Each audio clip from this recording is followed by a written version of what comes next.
esse pedido de informação assinado por esses vereadores e vereadoras, ele trata basicamente da questão pedagógica de professores, aí, enfim, atendimento, né?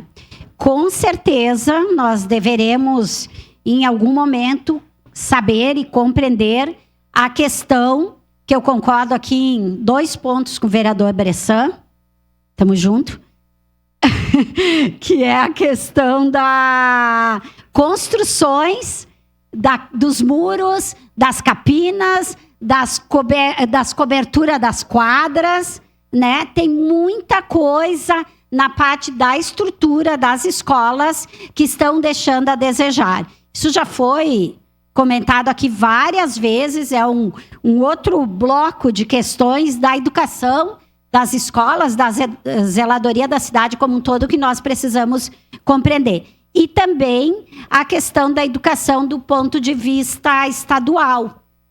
Com certeza, nós podemos fazer pedido de informação, claro que o regramento é outro, né? A lógica é outra, não é para o prefeito e não tem prazo para devolver, para fazer o retorno e tudo, mas com certeza também é importante. Declaração de voto. Então, no momento oportuno, votarei, né? Votaremos favoráveis e também quando recebermos este retorno, faremos questões de passar aos vereadores, vereador Meneguzzi e aos demais, o resultado desse pedido. Obrigada.